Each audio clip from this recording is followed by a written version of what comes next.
Hi team, welcome to 3.6 Demand Side Factors with Miss Purcell. Today we're going to explain how non-price factors are likely to affect demand and the position of the demand curve, including the changes in the following 7 factors. So we'll go through each of them individually and then we'll have a bit of a conversation around how they look in the current context and the influence that they're having on the Australian economy. So disposable income. So the income remaining after the deduction of taxes and social security charges available to be spent or saved as one wishes. All right. So obviously, if there's going to be changes in disposable income, that's going to dictate people's ability to be able to consume goods and services. So if there's an increase in disposable income, consumers' purchasing power goes up, and this causes them to demand more goods and services. And so what that looks like is a shift to the right of the demand curve, as we see in the graph on the right-hand side in this hypothetical market for strawberries.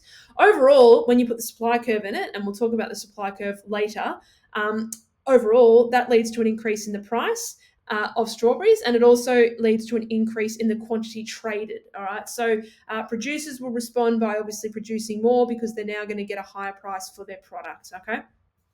So what's going on with disposable income? I'm going to flip the terminology. I'm going to use the word real wages, which refers to the purchasing power of income after you account for inflation. So it's no good looking at disposable income in isolation. We need to look at it in terms of how it's moving with inflation, which is the general increase in the price level over time. So if your wages are growing in line with inflation, your purchasing power doesn't change, which is, it's not a good thing. It's not a bad thing. It means that you can continue to sustain the level of spending that you're used to. What is happening, however, is we've got slow wage growth, but the inflation rate is growing at a higher pace. So although your disposable income might be growing, the general increase in prices over time is growing at a faster rate, which means you actually are going backwards. You can't afford as much goods and services as you could previously because the price of those goods and services is increasing at a pace that's faster than the growth in your wages. All right.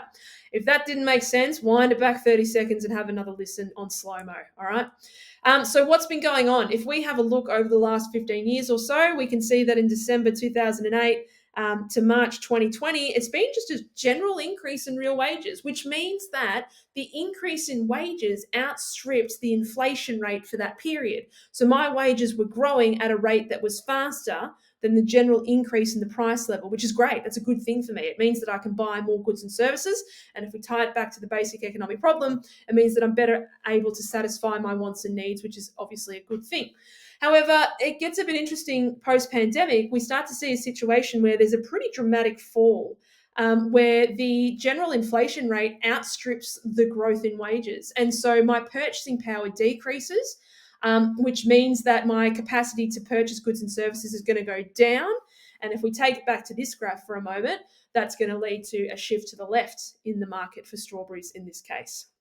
Okay, the second one is the price of substitutes. So a substitute is a good or service that serves the same purpose as another. So as an example, I've got Apple Music and Spotify. You may or may not use one or the other. They basically serve the same purpose, right? They're online music streaming services and they all have pretty much the same music on there. So what we're going to do is we're going to understand how would the demand for Spotify change if the price of Apple Music was to change. So if the price of Apple Music increases, and the demand for Spotify is likely to increase. Think about it. If you're with Apple Music and suddenly it's more expensive and you know that Spotify is over there and it's cheaper, what are you going to do? You're likely to switch from Apple Music to Spotify because they're perfect substitutes for each other. So if we look at the market for Spotify, that translates to a shift to the right in the demand curve. Okay, let's break this one down together. So what would be the effect on the market for good X if there was a rise in the price of a substitute good? Now, this is Apple Music and Spotify all over. What would be the effect on the market for good X if there's a rise in the price of the substitute good? So the substitute in this case, let's assume it's Apple Music, goes up in price. What happens to Spotify? There's going to be an increase in the demand for good X. So as I read through the solutions, I'm looking for the one that's going to tell me that there's going to be an increase in the demand for good X. All right. So the demand curve would shift left. Well, if there's an increase in demand, I expect the demand curve to shift to the right. So I'm actually going to stop reading that now. A is out. The supply curve, interesting. This has got nothing to do with supply, right? We're dealing with the demand side factors. So I could keep reading, but the supply curve would shift left. This has got nothing to do with supply, so it can't be B. C, the demand curve would shift to the right and the equilibrium price of good X would increase. Okay, let's go back to this graph. Is that what's happening here? Demand curve shifts to the right and there's an increase in the price of good X. That's exactly what's going on. So C looks good, but let's just check D. The supply curve would shift to the right. It's not got nothing to do with supply. So the answer to this question is C. Okay, the next non-price factor is the price of complements. Now, complements are products that are generally consumed together. So I've used the example of the iPhone and iPhone cases, right? They're consumed together. You're not going to buy an iPhone case if you don't have an iPhone. That doesn't make any sense. All right, so these two products generally consume together. So if the price of the iPhone decreases, just stick with me here. I know that this is an alternative reality because iPhones do not generally decrease, but if they did, generally you'd see an increase in the demand for iPhones because now they're more affordable. And so what's going to happen to the demand for iPhone cases? Well, everyone's going to want to go and get an iPhone case because they've just bought their brand new iPhone, okay? So this is the market for iPhone cases. The iPhone is the complementary product and the iPhone case is the original product. If there is a decrease in the price of the iPhone, there is an increase in the demand for the iPhone, which therefore leads to an increase in the demand for iPhone cases, okay? Two products consumed together. The opposite is true, although for Apple, maybe not. But assume there's an exorbitant increase in the price of Apple iPhones, potentially people stop buying them, therefore they're going to stop buying iPhone cases, and we would see a shift to the left of the demand curve. Okay, the effect of a fall in the price of a complementary product Y on the market for product X. Now, let's get this right. Which product am I looking at? Product Y, product X, what's going on, right? We are dealing with product X. So we're being asked to consider how a change in the price of complementary product Y over here is going to impact the market for product X. So product X is the product that we're scrutinizing, okay? So they're products that are consumed together. And this one over here, product Y, the price has fallen. So if the price for this product has fallen, we're likely to see an increase in the demand for it. And if these two products are consumed together, that means we're likely to see an increase in the demand for product X. I want to get that right in my head before I look through the solutions, or I'm going to get really confused, okay? So the effect of a fall in the price of complementary product Y leads to an increase in the demand for product Y, which then leads to an increase in the demand for product X. And if that's happening, we're expecting a shift to the right of the demand curve for product X. So let's go through the answers and look for that. So a shift of the demand curve to the right, looking good, and an increase in equilibrium price. Now, if we go back to this diagram here, just for argument's sake, we've got a shift to the right of the demand curve and we've got an increase in price. So those two things go together. You can't have a shift in the demand curve to the right and a decrease in price. It's not possible. Try and draw it. It's not a thing, okay? All right, so A looks great, but like always, I'm going to keep going. A shift in the demand curve to the left? Well, obviously not, because we're seeing an increase in demand, and an increase in demand is a shift to the right only. And then C and D, a shift in the supply curve, left or right, that can't be it either. I'm dealing with a demand side factor. So the answer has to be A. I hope that's making sense. Okay, the next one is tastes and preferences. So we're dealing with individualized inclinations, desires, and attitudes for individuals hold towards goods, services, and experiences. Basically, you want it, something's popular, it's in vogue. You know, people are going to say, actually, I want to go and consume that product because it makes me feel good. All right. So, for example, imagine a report was published that linked the consumption of blueberries to improved health outcomes. There probably is a report such that, you know, that's the case, but let's assume that got published in the media.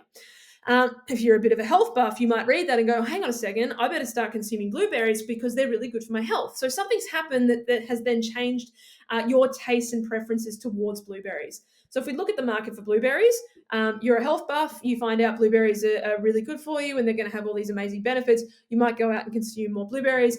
Therefore, the demand goes up. There's a shift to the right in the curve. Okay, so pretty simple. Which one of the following would most likely happen if all countries agreed to significantly reduce carbon emissions by moving towards a greater resilience on renewable energy sources?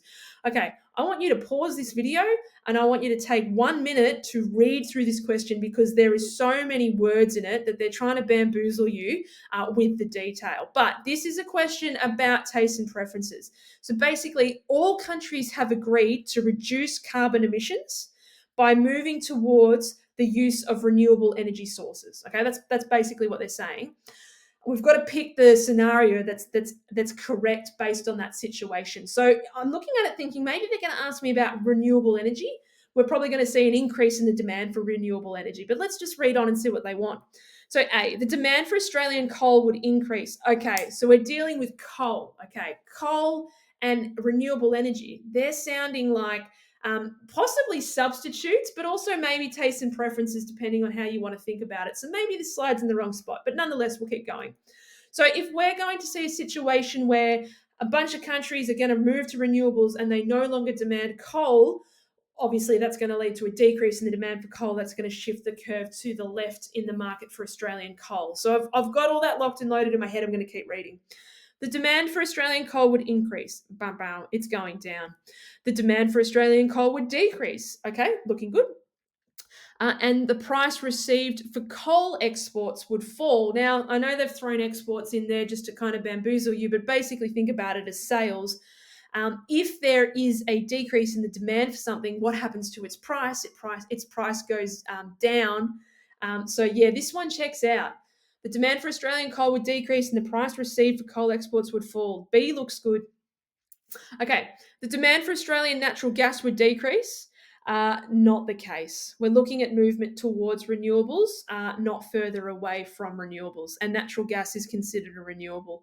So the demand for Australian natural gas would decrease. That one's out. And then D, the demand for Australian natural gas would increase, and the price received for natural gas exports would fall.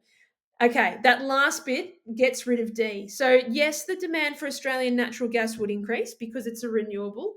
Fine. But even if you didn't know that, if you didn't know that gas was a renewable, which is fine if you don't know that, have a look at the back part of this question. And the price received for natural gas exports would fall. Now, if there's an increase in the demand for something, what happens to its price? Its price goes up. This question says, okay, there's an increase in the demand for natural gas and its price, the price received for exports would fall. Doesn't work, okay? It's not the case. If demand goes up, price goes up, so D's out. So B looks good. This one, very wordy, very tricky, lots of sort of, trips and twists. Pause it, read it, try and have a go at it. Okay, interest rates. You are going to talk about this all year long because interest rates are doing some pretty crazy things in Australia and they are wreaking havoc on consumers. Okay, so if you've not already seen it before, interest rates refer to the cost of borrowing, alternatively, the reward for saving.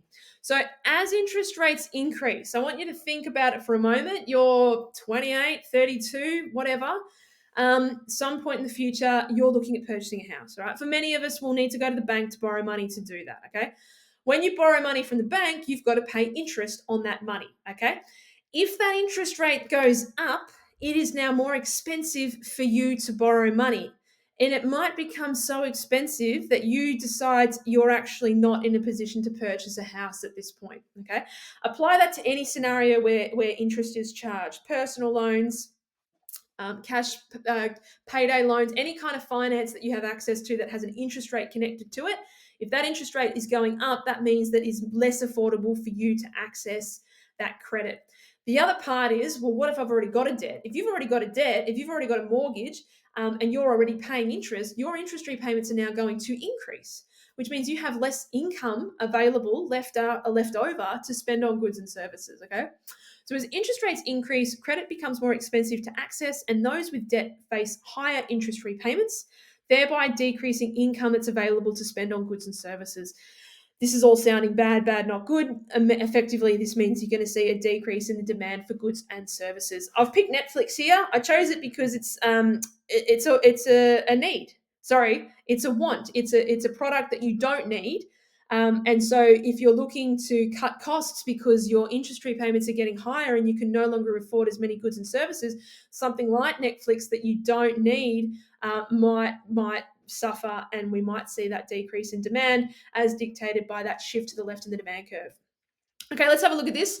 This is interest rates until November 2023. Now, historically, if you look back to 2021, which really wasn't that long ago, interest rates in Australia were historically the lowest they ever have been. So we got down to as low as 0.1%.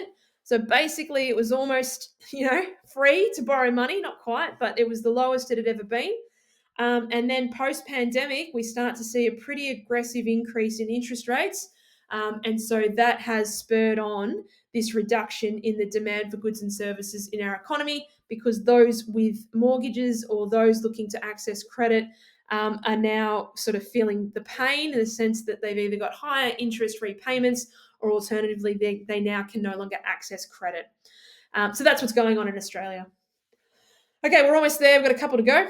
The next one is population demographics. So this one refers to a growing population and changing demographics leading to changes in the demand for certain goods and services.